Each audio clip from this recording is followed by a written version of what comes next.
เพื่อทอดถวายณวัดฝายหินตำบลสุเทพอำเภอเมืองเชียงใหม่จังหวัดเชียงใหม่เพื่อนำรายได้บำรุงสถานีเพื่อการศึกษาพระพุทธศาสนาและวัฒนธรรม FM 104.50 เมกะเฮิรตซ์และเพื่อเป็นค่าใช้จ่ายต่างๆของทางสถานีต่อไปก็ขอเชิญชวนผู้ใจบุญใจกุศลร่วมงานโดยพร้อมเพรียงกัน15 มกราคม 2566 เวลา 9:09 น.ณสถานีวิทยุเพื่อการศึกษาพระพุทธศาสนาและวัฒนธรรม FM 104.50 เมกะเฮิรตซ์ตามวันเวลาดังกล่าวโดยพร้อมเพรียงกันช่วยกันเอามาทอดผ้าป่าสามัคคีต้องจริต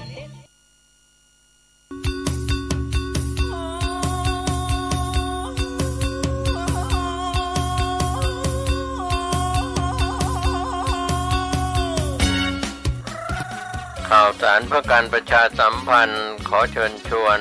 ศรัทธานักศิลนักบุญทั้งหลายร่วมทำบุญฉลองถาวรวัตถุและเสนาสนะปล่อยหลวงฉลองสมโภชการก่อตั้งวัดวังสิงห์คำครบ149 ปีณวัดวังสิงห์คำตำบลป่าแดดอำเภอเมืองเชียงใหม่จังหวัดเชียงใหม่15 กุมภาพันธ์ช่วงเช้า 9 นาฬิกาเป็นวันถวายตาลจ้อตาลตุง22 กุมภาพันธ์ช่วง 19 นาฬิกาพิธีเจริญพุทธมนต์เทศนาธรรมสมโภช23 กุมภาพันธ์ 9 นาฬิกา 9 นาทีโอกาสเวียนตาลถวายสิ่งก่อสร้างถวายเครื่องทยทานแด่พระสงฆ์24 กุมภาพันธ์เป็นวันตกแต่งดาเครื่องทยทานวันหอมตาลวันเสาร์และวันอาทิตย์ที่25และ26 กุมภาพันธ์ 2566ตั้งแต่เวลา 9 นาฬิกาเป็นต้นไปคณะศรัทธาวัดวังสิงห์คำและหัววัดต่างๆแห่เครื่องทยทานเข้าร่วมทำบุญในโอกาสนี้ก็เชิญชวนศรัทธาสาธุชนร่วมทำบุญรับเป็นเจ้าภาพสังฆทานถวายพระมหาเถรานุเถระที่นิมนต์มาเจริญพุทธมนต์สังฆทานถวายหัววัดและขอเชิญชวนทุกท่านร่วมงานและร่วมทำบุญในครั้งนี้โดยทั่วกันติดต่อบริจาคร่วมทำบุญได้ที่วัดวังสิงห์คำ081-783-6540ได้ทุกวันก็เป็นงานบุญงานกุศล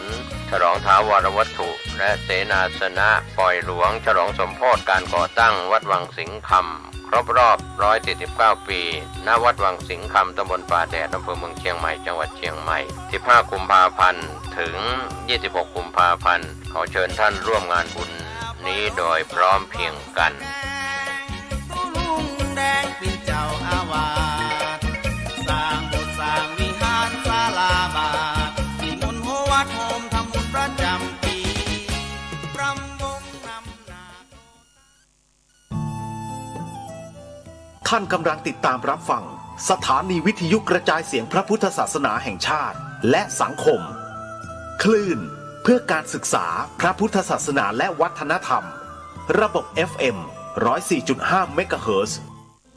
รายการต่อไปเป็นรายการคดีโลกคดีธรรมมาพบกับท่านผู้ฟังเป็นปกติทุกวันจันทร์ถึงวันศุกร์และวันเสาร์อาทิตย์ทางสถานีวิทยุแห่งนี้ท่านสามารถดาวน์โหลดแอปพลิเคชันวิทยุพุทธศาสนาทั่วไทย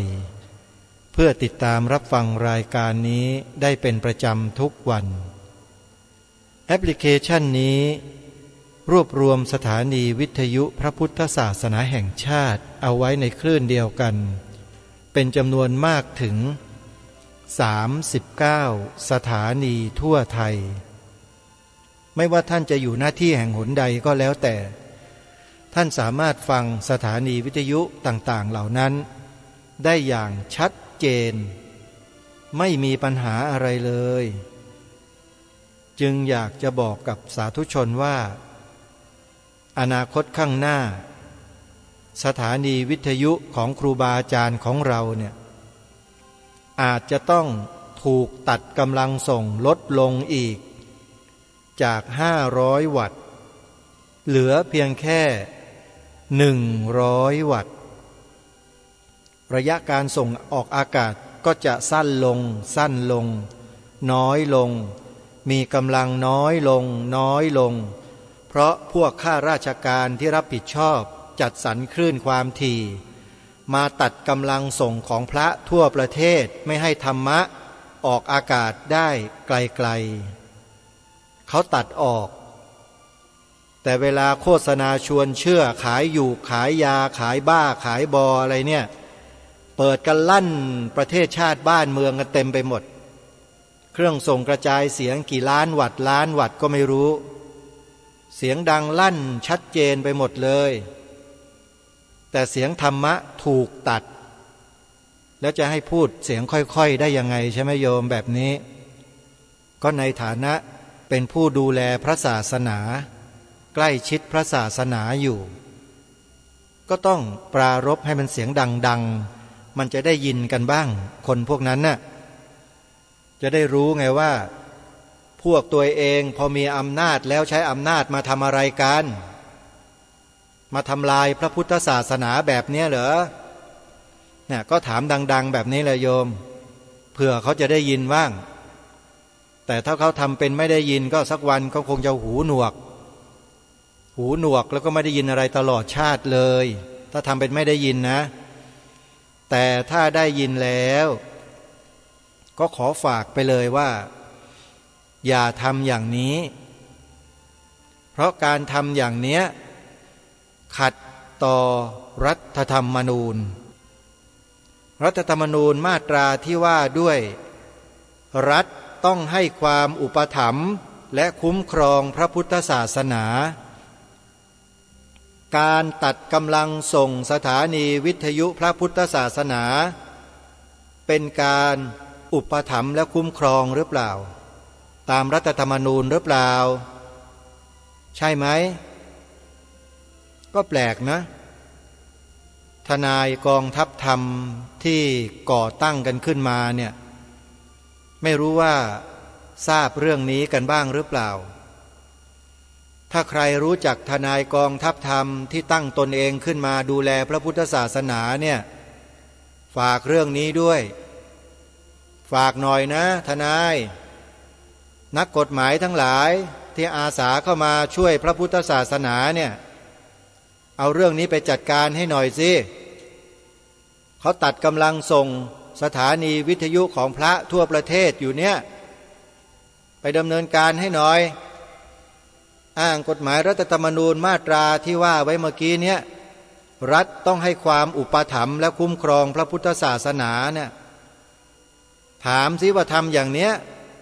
ตัดเสากำลังส่งลดลงตัดกำลังส่งเครื่องกระจายเสียงลดลงลดอย่างนี้เขาเรียกว่า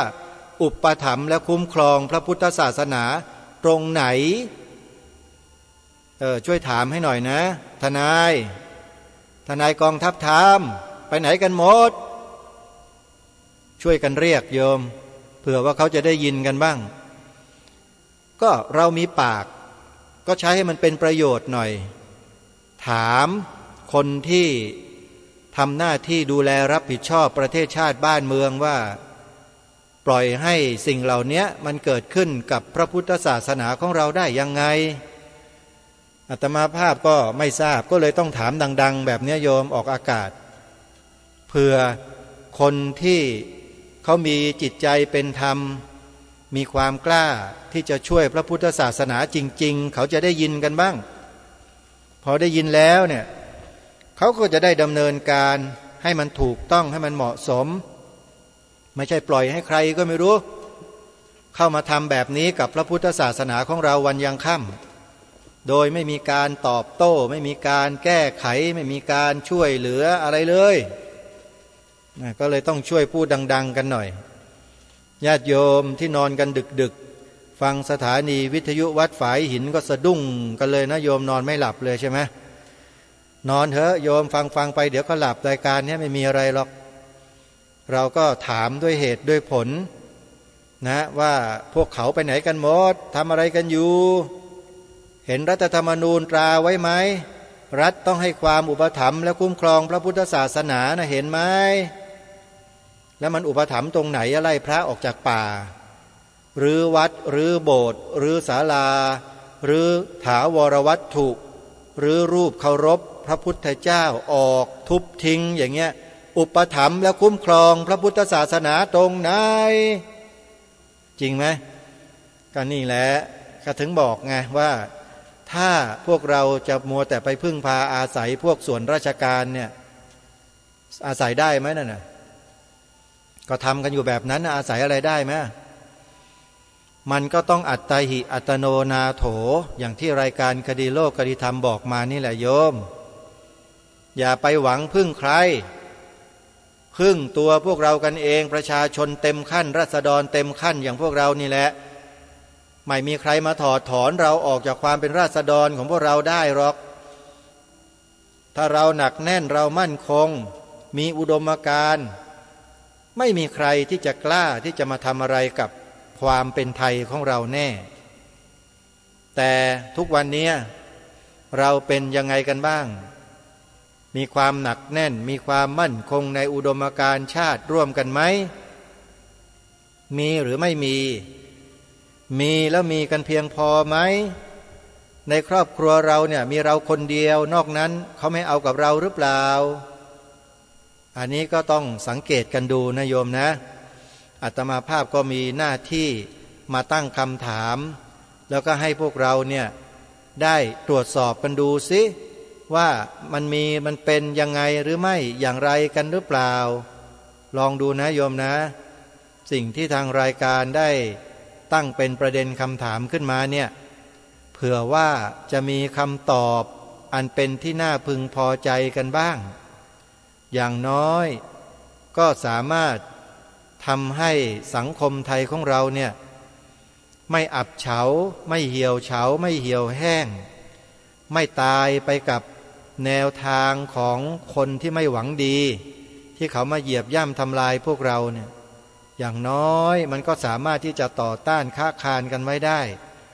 ต่อต้านค้าคานกันในที่นี้คือต่อต้านค้าคานกันไปในทางที่ดีที่มีประโยชน์ไม่ได้มีโทษอะไรกับใครนะโยมนะอันนี้ก็คือปรารภในเบื้องต้นเมื่อพูดถึงวิทยุแล้วก็ต้องพูดมันให้จบมันเกิดอะไรขึ้นกับสถานีวิทยุพระพุทธศาสนาของพระภิกษุสงฆ์ในประเทศไทยของเราทั่วประเทศก็เลยถือโอกาสพูดให้ญาติโยมสาธุชนได้ฟังกันไปด้วยว่า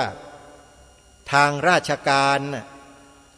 เขามีหนังสือไปถึงผู้อำนวยการสถานีวิทยุพระพุทธศาสนาแห่งชาติทั่วประเทศที่มีพระสงฆ์เราเป็นผู้อำนวยการอยู่เนี่ยเพื่อจะให้พระสงฆ์เราเซ็นชื่อยอมรับในเงื่อนไขของเขาคือถ้ายอมรับแล้วให้ลดกำลังส่งลงเรื่องมันก็เป็นอย่างนี้แหละนี่ไงอุปถัมภ์และคุ้มครองพระพุทธศาสนาดีเหลือเกินข้าราชการไทยเราเนี่ยแล้วจะให้อาตมาภาพเชื่อได้ยังไงเชื่อไม่ได้ไม่เคยไว้วางใจเลยเดี๋ยวนี้ดูการกระทำแต่ละอย่างที่เกิดขึ้นกับพระสงฆ์เราดิทำดีไหมนั่นน่ะจับพระผู้ใหญ่ศึกทั้งที่ท่านไม่ได้เอ่ยวาจาไม่ได้มีความผิดอะไรเลยแล้วจับไปขังคุกแหมได้บุญไหมเนี่ยอุปถัมภ์และคุ้มครองพระพุทธศาสนาหรือเปล่าโยมการทำแบบนี้นั่นแหละช่วยกันพูดท่านครูบาอาจารย์ช่วยกันตั้งคำถามเราไม่ได้กล่าวหาใครนะเราพูดถึงสิ่งที่มันมีที่มันเป็นขึ้นมาจริงๆเกิดเหตุการณ์ขึ้นจริงๆมีหลักฐานจริงๆพระมหาเถระผู้ใหญ่ระดับมหาเถรสมาคมถูกจับศึกแล้วจับไปขังคุกมันเกิดจริงๆเกิดจากน้ำมือใครล่ะข้าราชการคนไหนล่ะก็คนที่กระทำนั่นแหละใครกระทำก็รับไปสิใช่ไหมฮะอาตมาภาพก็เลยถามว่านี่หรือคือการอุปถัมภ์และคุ้มครองพระพุทธศาสนาเขาทำกันแบบนี้หรือเห็นไหมการลดกำลังส่งเครื่องส่งวิทยุสถานีวิทยุของพระไอ้อย่างนี้เหรอเขาเรียกว่าอุปถัมภ์และคุ้มครองใช่หรือเปล่าก็ต้องถามยาวๆอย่างนี้โยมเพราะคนพวกนี้บางทีหูอาจจะหนวกอยู่ถ้าพูดอะไรน้อยๆนิดๆไม่ค่อยได้ยินเราต้องพูดซ้ำๆซากๆบ่อยๆถามซ้ำๆซากๆกันไปเรื่อยๆอย่างนี้แหละในฐานะที่อาตมาภาพมีหน้าที่พูดแล้วถามก็จะถามกับพูดอยู่สองอย่างนี่แหละไม่ได้ทำอะไรหรอกโยมแล้วก็นำเอาสิ่งที่ ดีงามสิ่งที่เป็นเลิศสิ่งที่ประเสริฐสูงสุดของประเทศชาติบ้านเมือง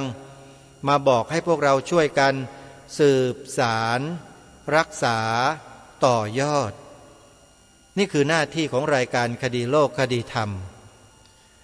เมื่อวานนี้ถ้าใครได้ฟังรายการก็คงได้ยินเสียงของท่านด็อกเตอร์รองศาสตราจารย์สุจิตราอ่อนค้อมเจ้าของผลงานหนังสือที่มีชื่อว่า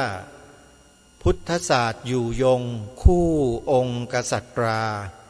จบไปในตอนที่สองหรือบทที่สองแล้วซึ่งใช้ชื่อบทว่าพระราชธรรมเราก็ได้ฟังเรื่องของราชสังฆาวัตถุเรื่องของพรหมวิหารธรรมเรื่องของความเป็นพุทธมามกะขององค์พระมหากษัตริย์ไทยของเราซึ่งเป็นองค์เอกอัครพุทธศาสนูปถัมภกไม่ใช่องค์เอกอัครอิสลามปถัมภกแล้วก็ไม่ใช่องค์เอกอัครคริสตจักรปถัมภกไม่ใช่นะฮะไม่ใช่แต่ทรงเป็นองค์เอกอัครพุทธศาสนูปถัมภกทรงยอยกพระพุทธศาสนาเป็นศาสนาประจำชาติไทยของเราพวกเราต้องถือหลักนี้ให้มั่นคงอย่าโอนเอียนเอ็นไปไหนอย่าไปแพ้เงินนะโยมอย่าแพ้เงินนะพวกนี้มันชอบเอาเงินมาฟาดหัวคนไทยเรามันเห็นว่าคนไทยเราเนี่ยหัวอ่อนเห็นแก่เงินเห็นแก่ได้พอมันเห็นจุดอ่อนมันก็เอาเงินมาฟาดเปี้ยงเปี้ยงเปี้ยงเข้าสุดท้ายก็ต้องไปเลือกคนพวกนี้แหละเข้าไปพอมีอำนาจแล้วทำอะไรกันล่ะเขาได้อุปถัมภ์แล้วคุ้มครองพระพุทธศาสนากันสักกี่คนมีกี่คนก็เห็นกันอยู่ไอ้ปากดีๆทั้งหลายนั่นแหละที่อยู่ในนั้นน่ะไม่เห็นพูดให้กับพระพุทธศาสนาเราสักเท่าไหร่เลยไปพูดอวยพวกลัทธิอื่นทั้งนั้นแล้วคนพวกเนี้ยก็ต่อต้านศาสนาพุทธไม่ให้เป็นศาสนาประจำชาติเป็นพื้นอยู่แล้วด้วยหน้าเดิมๆหน้าเก่าๆเราจำได้เราจำกันได้หมดแล้วว่าใครเป็นใครเพราะฉะนั้นเราต้องสร้างตัวแทนของพวกเราคนใหม่ๆขึ้นมาเวลาจะไปเลือกคนเข้าไปนั่งในสภาไปมีอำนาจเนี่ยดูหน้าดูตาดูประวัติดูความเป็นมาดูนโยบายของพรรคกันให้ดีๆอย่าผลีผลามได้เงินเขาอัดเงินยัดเงินมาแล้วก็ไปเลือกไม่ใช่ทำกันแบบนั้นนะต่อไปเนี้ยเปลี่ยนใหม่ดูดิพรรคการเมืองไหนมีนโยบายที่จะยอยกพระพุทธศาสนาเนี่ยให้เป็นศาสนาประจำชาติมีไหมถ้ามีแล้วต้องบอกไหมว่าต้องทำยังไงกันไม่ต้องบอกนะให้ทุกคนพิจารณากันเองนะอันนี้ต้องขอฝากจริงๆทุกฝ่ายต้องช่วยกันเพราะนี่มันเป็นสิทธิขั้นพื้นฐานที่ประชาชนสามารถที่จะวิเคราะห์วิจารณ์แล้วตั้งเป็นประเด็นคำถามแล้วชวนให้ผู้คนช่วยกันคิดได้ไม่ใช่เป็นการชี้นำนะเนี่ยแต่บอกถึงแนวนโยบายว่าถ้าเป็นแนวนโยบายส่งเสริมพระพุทธศาสนาเนี่ยเลือกเข้าไปดิก็มีสิทธิ์บอกอย่างเงี้ยก็ไม่ได้ไปบอกให้ไปฆ่าใครซะหน่อยนึงจริงไหมแล้วพระพุทธศาสนาเนี่ยพอยอยกแล้วมันไม่ดีตรงไหนทำให้ชาติบ้านเมืองนี้ฉิบหายป่นปี้ยังไงถึงจะมาต่อต้านกันนักถามกันตรงๆแบบนี้แหละโยมนะถ้าหลวงตามหาบัวจะถามแรงกว่านี้อีกแต่นี่เป็นหลวงตานรงฤทธิ์ก็เลยไม่ค่อยเท่าไหร่นะถามแบบนิ่มๆนุ่มๆถามแบบตรงๆนะการที่จะยอยกพระพุทธศาสนาให้ผู้สมัครสสที่มีแนวนโยบายส่งเสริมคุ้มครองพระพุทธศาสนาอย่างชัดเจนให้ผู้คนได้เลือกให้คนเหล่านี้เข้าไปอยู่ในสภามันผิดตรงไหนผิดตรงไหนให้สิ่งดีๆเข้าไปในสภาเนี่ยผิดเหรอให้คนที่มีศีลมีธรรมเข้าไปนั่งในสภาคนดีๆเนี่ยมันผิดตรงไหนถามหน่อยสิ มีใครบอกว่าไม่ดีบ้างเอาลองดูอาตมาก็จะดูอยู่เหมือนกันนี่แหละเพราะฉะนั้นนักสาธุชนทุกท่านศักราชใหม่ปีพระพุทธศักราช2516เนี่ยเปลี่ยนแนวทางกันใหม่เถอะจากไอ้ที่เคยเลิกไปเพราะเขาเอาเงินมาซื้อน่ะเลิกได้แล้วบ้านเมืองจะฉิบหายกันอยู่แล้วศาสนาพุทธจะแย่กันหมดแล้วเอาคนที่มีศีลมีธรรมหนักแน่นมั่นคงในการจันลงพระพุทธศาสนาเสียสละชีวิตเพื่อพระพุทธศาสนาเนี่ยที่เขาเสนอตัวมาเนี่ยเลือกเข้าไปบ้างลองดูสิเลือกอย่างอื่นมาตั้งเยอะแล้วไม่เห็นมีอะไรดีขึ้นนะเลือกอย่างนี้เข้าไปดูสิคิดอย่างนี้นะลองดูสิพรรคการเมืองไหนอะลองสอบหาสอบถามดูสิครูบาอาจารย์เราพอจะทราบไหมว่าพรรคอะไรยังไงเวลาศาสนาอิสลามนี่เขาหาเสียงกันชัดเจนโอ้โหรณรงค์กันทั้งบ้านทั้งเมืองให้เลือกพรรคอิสลามอย่างนี้เขายังทำกันได้แล้วทำไมเราจะทำไม่ได้ล่ะจริงไม่จริง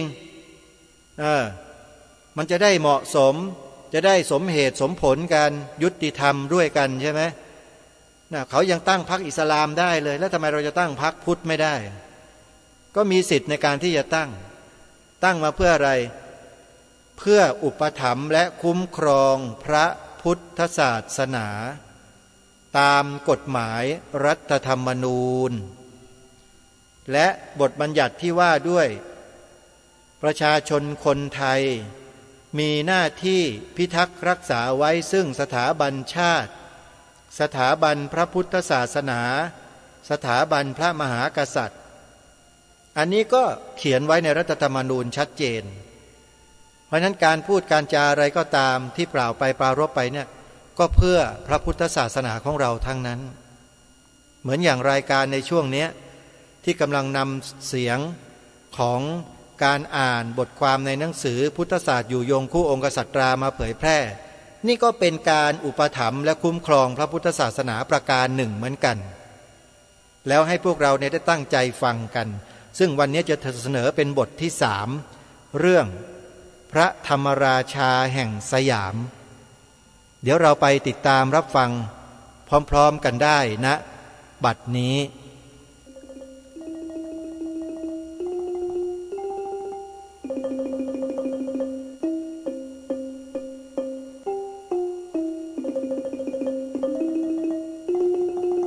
บทที่3พระธรรมราชาแห่งสยามพระบาทสมเด็จพระเจ้าอยู่หัวทรงเป็นพระมหากษัตริย์ที่ทรงคุณธรรมล้ำเลิศทรงได้รับสมญาว่าพระธรรมราชาแห่งสยามความเป็นธรรมราชาของพระองค์เห็นได้ในจักรวรรดิวัตร12ดังจะได้กล่าวถึงต่อไปนี้จักรวรรดิวัตรหมายถึงวัดของพระเจ้าจักรพรรดิพระจริยาที่พระเจ้าจักรพรรดิพึงทรงบำเพ็ญสม่ำเสมอธรรมเนียมการทรงบำเพ็ญพระราชกรณีของพระเจ้าจักรพรรดิหน้าที่ของนักปกครองผู้ยิ่งใหญ่พระพรหมคุณาภรณ์ปอประยุตโต 2551 กจักรวรรดิวัตร12ประการได้แก่ 1. สงเคราะห์ชนภายในและพลกายกองทหารคือจัดการรักษาป้องกันและคุ้มครองอันชอบธรรมและเป็นธรรมแก่ชนภายในตั้งแต่พระมเหสี พระโอรส พระธิดาจนถึงผู้ปฏิบัติราชการในพระองค์ทั้งหมดและพลกายกองทหารซึ่งได้แก่กองทัพคือปวงเสนาข้าทหารข้าราชการฝ่ายทหาร 2. สงเคราะห์กษัตริย์เมืองขึ้นทั้งหลายได้แก่กษัตริย์ทั้งหลายผู้อยู่ในพระบรมเดชานุภาพเจ้าเมืองขึ้นปัจจุบันคือสงเคราะห์ชนชั้นปกครองและนักบริหารชั้นผู้ใหญ่ทั้งหลายข้าราชการฝ่ายปกครอง 3. สงเคราะห์เชื้อพระวงศ์ผู้ตามเสด็จเป็นราชบริพารปัจจุบันคือสงเคราะห์ข้าราชการฝ่ายพลเรือนทั้งหมด 4. คุ้มครองพราหมณ์และคฤหบดีทั้งหลายคือสงเคราะห์ แก่ชนเจ้าพิธีเจ้าหน้าที่สั่งสอนพ่อค้าเจ้าไร่เจ้านาซึ่งได้แก่ผู้ประกอบอาชีพวิชาการหมอพ่อค้าและเกษตรกรด้วยช่วยจัดหาทุนและอุปกรณ์เป็นต้น 5. คุ้มครองชาวราษฎรพื้นเมืองทั้งหลายได้แก่ชาวนิคมชนบทคือราษฎรทั้งปวงทุกท้องถิ่นตลอดถึงชายแดนทั่วไปไม่ทอดทิ้ง 6. คุ้มครองเหล่าสมณพราหมณ์ได้แก่พระสงฆ์และบรรพชิตผู้ทรงศีลทรงคุณธรรม 7. คุ้มครองเนื้อนกที่เอาไว้สืบพันธุ์คือคุ้มครองสัตว์อันควรสงวนทั้งหลาย 8. ห้ามปรามมิให้มีการประพฤติการอันผิดธรรมคือห้ามกั้นมิให้มีการอันอธรรมเกิดขึ้นในพระราชอาณาเขตได้แก่จัดการป้องกันแก้ไขมิให้มีการกระทำความผิดความชั่วร้ายเดือดร้อนเกิดขึ้นในบ้านเมือง 9. ทำนุบำรุงเลี้ยงดูผู้ขัดสนไร้ทรัพย์คือสงเคราะห์คนยากจนขัดสนให้ได้รับความสุขสบายตามสมควร 10. เข้าไปหาและสอบถามปัญหาจากสมณพราหมณ์คือเข้าไปหาสมณผู้ทรงศีลเพื่อถามปัญหาที่ยังข้องใจสงสัย 11. เว้นความกำหนัดในกามโดยอาการไม่เป็นธรรม 12. เว้นโลภกล้าไม่เลือกควรไม่ควรทำ12ประการข้างต้นที่เรียกว่าจักวัตติวัตร12นี้เห็นได้ว่าพระบาทสมเด็จพระเจ้าอยู่หัวทรงมีครบทุกประการมิทรงขาดตกบกพร่องแม้แต่ข้อเดียวจึงทรงได้รับพระสมัญญาว่าพระธรรมราชาแห่งสยามในบทที่แล้วได้อัญเชิญพระบรมราโชวาทและพระราชดำรัสของพระบาทสมเด็จพระเจ้าอยู่หัวเกี่ยวกับศาสนาศีลธรรมและจิตใจมา4หัวข้อได้แก่การมีศรัทธาและปัญญาที่ถูกต้องการเผยแพร่หลักธรรมในพระพุทธศาสนาการสร้างศรัทธาความเจริญทางวัตถุและความเจริญทางจิตใจเป็นต้นในบทนี้จะได้อัญเชิญมาอีก9หัวข้อดังต่อไปนี้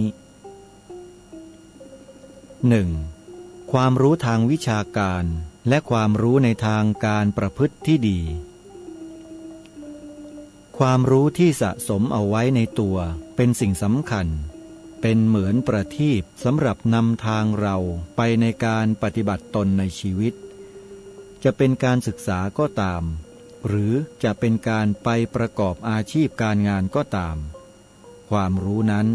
จะเป็นเครื่องนำทางไปสู่ความเจริญความรู้ทางวิชาการก็จะสามารถให้ประกอบอาชีพการงานที่มีประสิทธิภาพ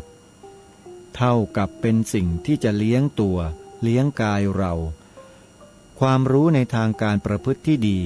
จิตใจที่เข้มแข็งที่ซื่อสัตย์สุจริตนั้นจะนำเราไปได้ทุกแห่งเพราะเหตุว่าผู้ที่มีความซื่อสัตย์สุจริตผู้มีความขยันหมั่นเพียร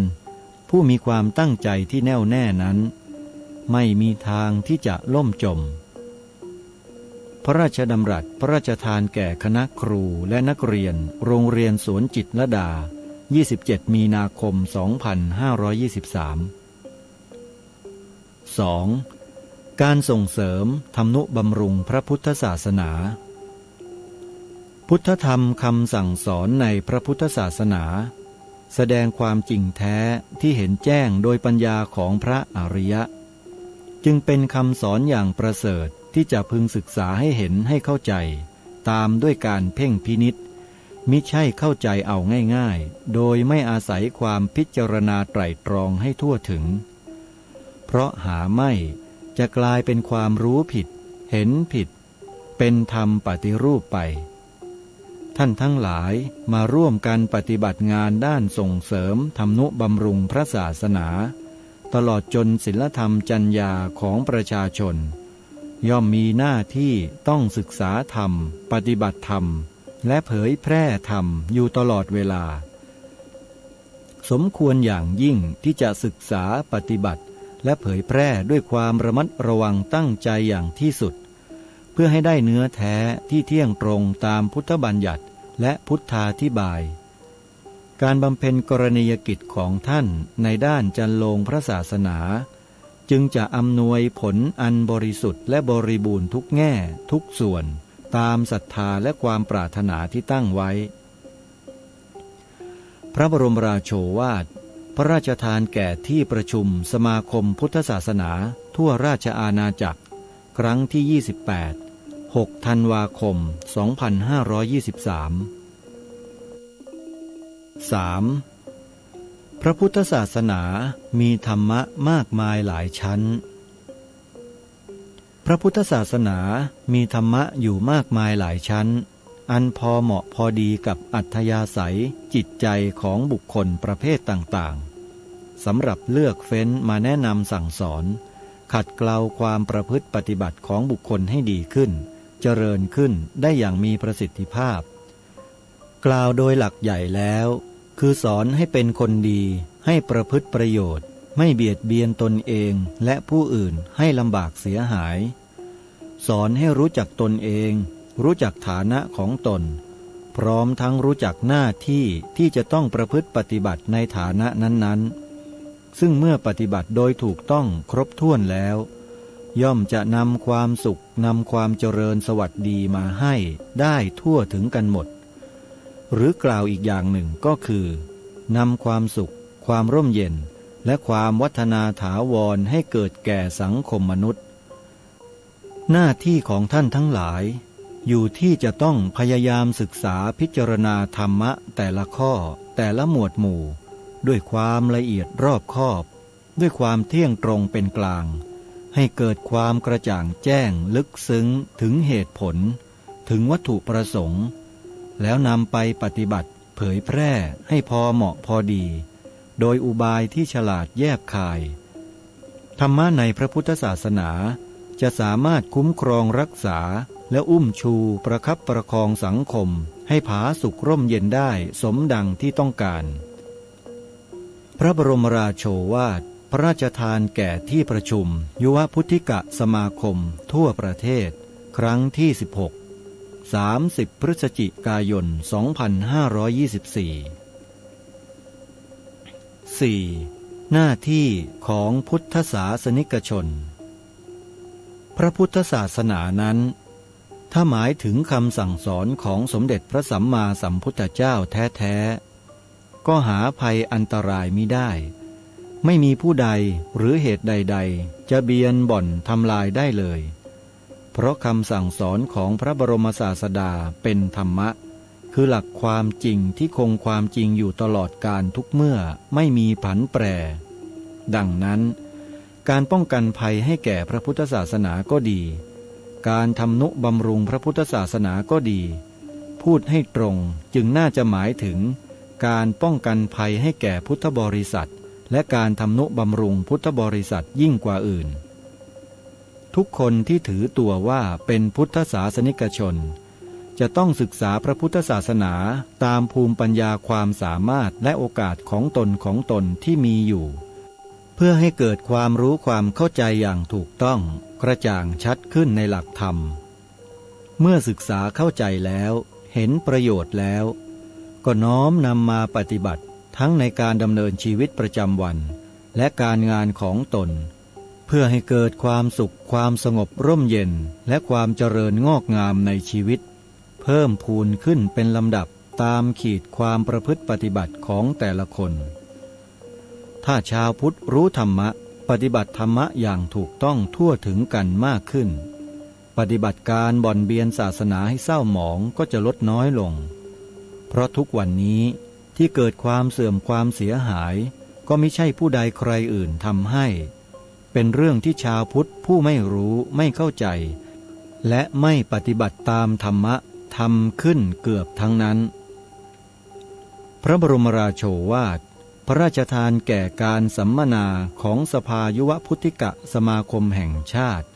ในโอกาสสมโภชกรุงรัตนโกสินทร์200 ปี 13 มีนาคม 2525 5. แนวทางการศึกษาธรรมะพระพุทธศาสนาวางแนวทางการศึกษาธรรมะเพื่อให้ประสบผลที่แท้จริงแน่นอนไว้ว่าบุคคลจะต้องศึกษาทั้งด้านปริยัติและด้านปฏิบัติประกอบพร้อมกันไปโดยกระทำให้หนักแน่นได้สัดส่วนกันทั้งสองด้านจึงจะเกิดปฏิเวทคือได้รับและได้เห็นผลของธรรมะนั้นๆเป็นที่ประจักษ์ตาประจักษ์ใจโดยในนี้ตราบใดที่เรียนรู้แต่ไม่ประจักษ์ในผลก็เรียกว่าบุคคลยังเรียนไม่สำเร็จยังไม่ได้ประโยชน์จากธรรมะอยู่ตราบนั้นและจะนำธรรมะไปแนะนำสั่งสอนหรือเผยแผ่แก่ใครไม่ได้จริงธรรมะขั้นใดระดับใดก็ตามจำต้องศึกษาให้ทราบด้วยต้องนำไปปฏิบัติด้วยกายวาจาใจให้ได้รับผลปฏิบัติด้วยผู้ศึกษาจึงจะเกิดปัญญารู้แจ้งชัดในธรรมะนั้นได้เพราะฉะนั้นนอกจากจะศึกษาธรรมะอย่างนักวิชาการหรือนักปริยัติแล้วท่านทั้งหลายควรจะได้ศึกษาอย่างนักปฏิบัติอีกสถานหนึ่งพร้อมๆกันไปจักได้เข้าถึงธรรมะจริงๆจักได้รู้ได้เชื่อมั่นในธรรมะอย่างแน่วแน่สมควรแก่หน้าที่ผู้เผยแผ่ศีลธรรมจรรยาและส่งเสริมธรรมนุบำรุงพระพุทธศาสนาอย่างแท้เที่ยงพระบรมราโชวาทพระราชทานแก่ที่ประชุมสมาคมพุทธศาสนาทั่วราชอาณาจักรครั้งที่30 25 ธันวาคม 2525 6. จิตใจที่ต่ำทรามจิตใจที่ต่ำทรามนั้นเป็นจิตใจที่อ่อนแอไม่กล้าและไม่อดทนที่จะเพียรพยายามสร้างสมความดีงามความเจริญความสำเร็จในทางที่ถูกต้องเป็นธรรมมีแต่คิดจะให้ได้มาโดยสะดวกง่ายดายโดยไม่คำนึงถึงผิดชอบชั่วดีจิตใจดังนี้ถ้าปล่อยให้เกิดขึ้นจนเคยชินอย่างน้อยที่สุดก็ทำให้เป็นคนมักง่ายทำงานบกพร่องเสียหายอย่างมากก็ทำให้เป็นคนด้านหนาไร้ความอายหยาบคายละโมบทำอะไรที่ไหนก็เกิดอันตรายที่นั่นท่านจึงสอนให้สังวรระวังใจของตนให้ดีอย่าให้ความชั่วเกิดขึ้นและหากเกิดขึ้นแล้วก็ให้กำจัดเสียทันทีพระบรมราโชวาทในพิธีพระราชทานปริญญาบัตรของมหาวิทยาลัยรามคำแหง16 มีนาคม 2524 7. การส่งเสริมศีลธรรมจรรยาของประชาชนการทำนุบำรุงและส่งเสริมพระศาสนานั้นไม่มีทางใดจะดีจะตรงจะสำคัญยิ่งไปกว่าการทำรงรักษาความบริสุทธิ์บริบูรณ์ของพระธรรมวินัยทั้งในด้านปริยัติและในด้านปฏิบัติการส่งเสริมศีลธรรมจรรยาของประชาชนควรจะคำนึงพื้นฐานความรู้จิตใจและอัธยาศัยของบุคคลแต่ละคนแต่ละหมู่เหล่าเป็นพิเศษต้องฉลาดเลือกข้อธรรมะที่เหมาะแก่พื้นฐานดังกล่าวและที่จะช่วยเขาให้ได้รับประโยชน์จริงๆนำมาอธิบายแนะนำให้ปฏิบัติเพื่อผลที่รับนั้นจะทำให้เขาบังเกิดศรัทธาและพอใจในความดีแล้วน้อมนำมาปฏิบัติให้ยิ่งขึ้นหนักแน่นขึ้นด้วยตนเองส่วนการรับใช้พระสงฆ์นั้นขอให้ถือหลักว่าการรับใช้ช่วยเหลือสมณสารูปได้เป็นจุดหมายสำคัญและแท้จริงสำหรับพุทธมามกชนจะพึงกระทำถวายพระภิกษุสงฆ์พระบรมราโชวาทพระราชทานแก่ที่ประชุมสมาคมพุทธศาสนาทั่วราชอาณาจักรครั้งที่31 16 ธันวาคม 2526 8. การส่งเสริมการศึกษาและปฏิบัติธรรมะขั้นพื้นฐาน เราจำเป็นต้องส่งเสริมการศึกษาและปฏิบัติธรรมะขั้นพื้นฐานให้มาก ทั้งนี้เพราะธรรมะขั้นพื้นฐานนั้นคนทั่วไปเรียนรู้ได้ง่ายเข้าใจได้ชัดและปฏิบัติได้ผลซึ่งย่อมทำให้เขาเหล่านั้นเห็นประโยชน์ของพระพุทธศาสนาว่าเมื่อได้เรียนรู้และปฏิบัติตามธรรมบัญญัติแม้เพียงเบื้องต้นเท่านี้ก็ยังได้รับประโยชน์คือมีความสุขความเจริญความร่มเย็นขึ้นมาทั้งในกายในใจในการครองชีวิตตลอดถึงในกิจการงานดังนี้ก็จะพอใจเรียนรู้แล้วปฏิบัติธรรมกันหนักแน่นยิ่งขึ้นและแพร่หลายกว้างขวางยิ่งขึ้นเมื่อชาวพุทธรู้ธรรมะปฏิบัติธรรมะกันอย่างถูกต้องทั่วถึงกันมากขึ้นการปฏิบัติบ่อนเบียนพระศาสนาให้เศร้าหมองก็จะลดน้อยลงและพระศาสนาก็จะเจริญมั่นคงขึ้นเพราะชาวพุทธเราร่วมกันทำนุบำรุงโดยประการดังกล่าวนี้พระบรมราโชวาทพระราชทานแก่ที่ประชุมสมาคมพุทธศาสนาทั่วราชอาณาจักรครั้งที่32 20 ตุลาคม 2527 พระพุทธศาสนาคือศาสนาแห่งประโยชน์ไม่ว่าผู้ใดถ้าเข้ามาศึกษาและปฏิบัติตามคำสั่งสอนของสมเด็จพระสัมมาสัมพุทธเจ้ายิ่งได้รับประโยชน์ตามวิสัยแห่งการศึกษาปฏิบัติของเขาการทำรงความเจริญมั่นคงของพระศาสนาจึงน่าจะเน้นที่การแนะนำทำให้เห็นประโยชน์ของการศึกษาปฏิบัติธรรมเป็นสำคัญเมื่อมีผู้ศึกษาปฏิบัติธรรมและได้รับประโยชน์จากการปฏิบัติธรรมมากขึ้นพระศาสนาก็เจริญแพร่หลายไปพร้อมกันข้อสำคัญควรจะถือปฏิบัติให้เคร่งครัดหนักแน่นว่าต้องแสดงธรรมะให้บริสุทธิ์บริบูรณ์อย่าให้วิปริตแปรผันและควรพยายามเน้นการศึกษาปฏิบัติธรรมขั้นพื้นฐานให้ยิ่งกว่าอื่นเพราะคนทั่วไปต้องการที่จะเรียนรู้ได้ง่ายเข้าใจได้ชัดปฏิบัติได้สะดวกเมื่อประโยชน์แห่งการปฏิบัติธรรมเกิดขึ้นแล้วเขาก็จะพึงพอใจและจะขวนขวายศึกษาปฏิบัติให้สูงขึ้นไปเองและเมื่อชาวพุทธรู้ธรรมะปฏิบัติธรรมะกันอย่างถูกต้องทั่วถึงมากขึ้นดังนี้การบ่อนเบียนพระศาสนาก็จะลดน้อยลงพระศาสนาก็จะเจริญมั่นคงตามที่ท่านทั้งหลายปรารถนาพระบรมราโชวาทพระราชทานแก่ที่ประชุมสมาคมพุทธศาสนาทั่วราชอาณาจักรครั้งที่33 7 มิถุนายน 2528 พระบรมราโชวาทที่อัญเชิญมาข้างต้นนี้ย่อมแสดงให้เห็นว่าพระบาทสมเด็จพระเจ้าอยู่หัวทรงเป็นพระธรรมราชาแห่งสยามอย่างแท้จริงเพราะทรงเข้าพระทัยในธรรมะของพระพุทธศาสนาอย่างลึกซึ้งและที่น่าสังเกตคือทรงมีความห่วงใยฐานะของพระพุทธศาสนาในประเทศไทยซึ่งปัจจุบันอาจเรียกได้ว่าพระพุทธศาสนาของไทยเรามีฐานะคลอนแคลนอันเนื่องมาจากชาวพุทธส่วนใหญ่มิได้ทำหน้าที่ของชาวพุทธอย่างแท้จริงกล่าวคือไม่ศึกษาธรรมและไม่ปฏิบัติธรรมทำให้ไม่เข้าใจศาสนาอย่างถูกต้องความไม่เข้าใจในหลักธรรมคำสอนนี้เองก่อให้เกิดศรัทธาวิกฤตขึ้นในสังคมไทยเป็นการเปิดโอกาสให้ผู้ไม่หวังดีต่อพระพุทธศาสนากระทำการที่เป็นการทำลายศาสนาเช่น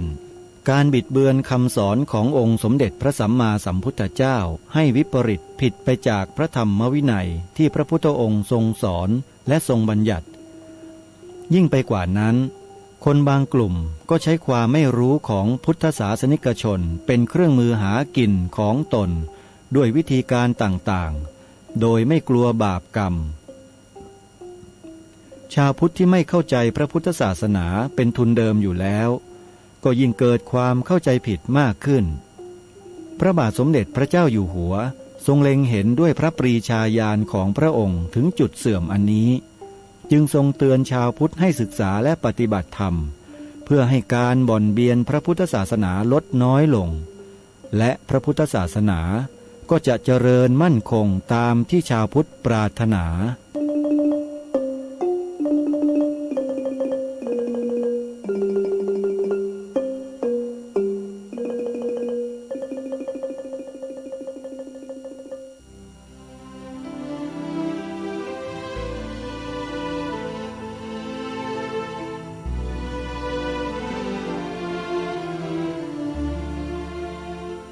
ท่านสาธุชนผู้ฟังทุกท่านที่ฟังจบไปนั้นเป็นบทความเรื่องพระธรรมราชาแห่งสยามซึ่งมีอยู่ในหนังสือชื่อพุทธศาสตร์อยู่ยงคู่องค์กษัตราของท่านรองศาสตราจารย์ด็อกเตอร์สุจิตราอ่อนค้อมนักวิชาการทางพระพุทธศาสนาอีกท่านหนึ่งก็เป็นนั้นว่า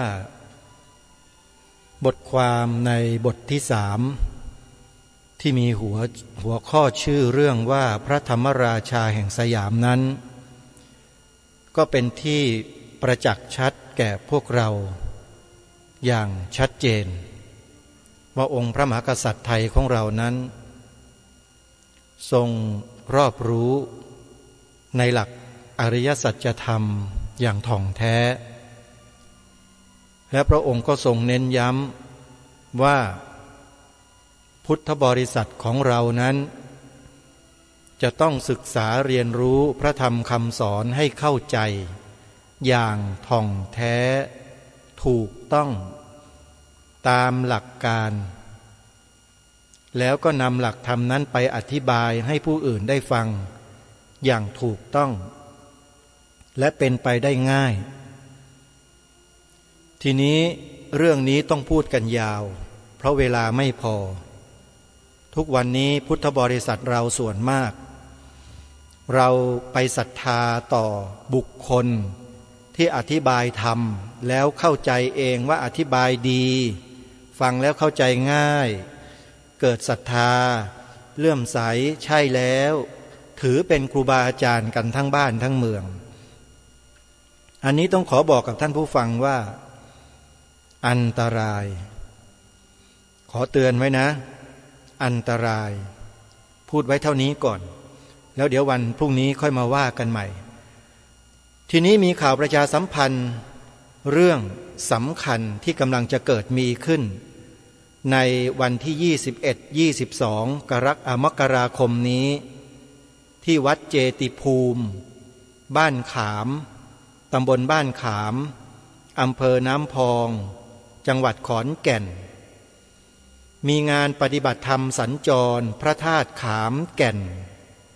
ในระหว่างวันที่ 21-22 มกราคมนี้นะโยมนะผู้จัดงานก็มีท่านพระครูปริยัติโพธิธรรมวดารามมงคลร่วมกับพระครูดมวรานุวัตรวัดศรีอุดมวงศ์ตอนนี้ได้กำหนดวันลงตัวแล้วสถานที่ลงตัวแล้วทีนี้ก็จะประกาศเชิญชวนพวกเราแล้วล่ะใครที่จะสำรองที่นั่งรถติดต่อไปที่หมายเลขโทรศัพท์089-840-4968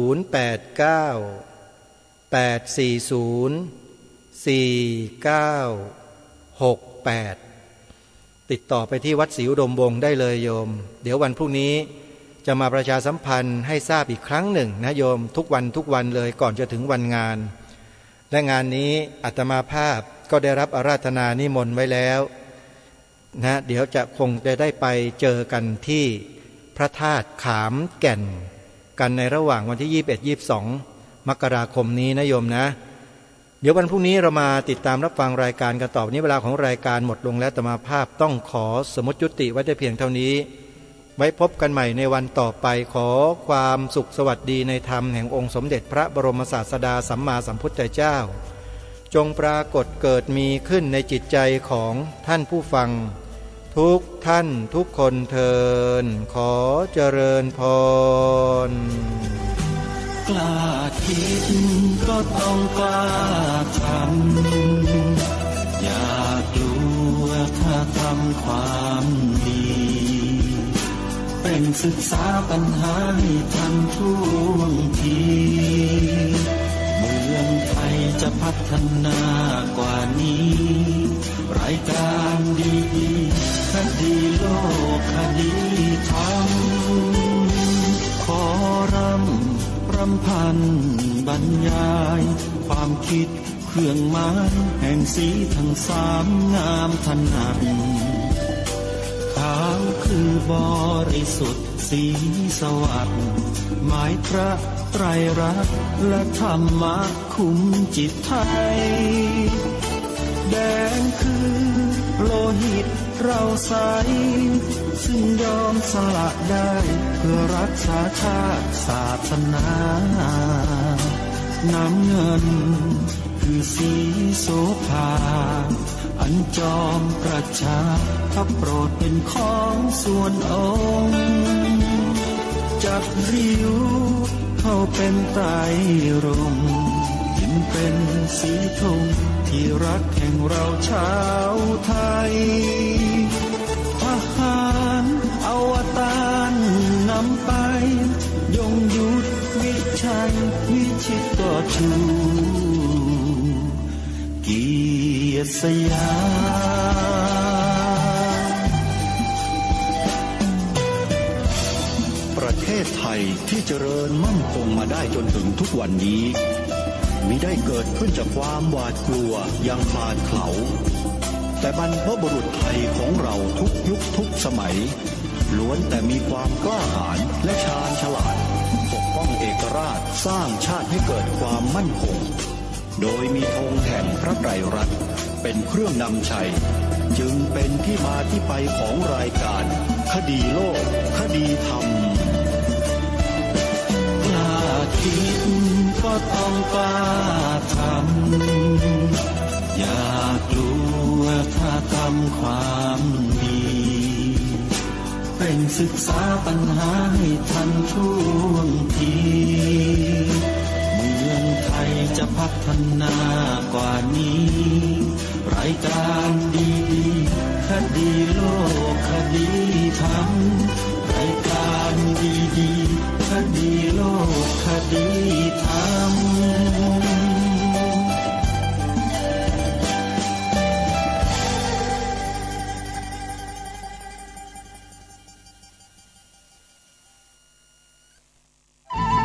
ที่จบไปแล้วนั้นเป็นรายการคดีโลกคดีธรรมดำเนินรายการโดย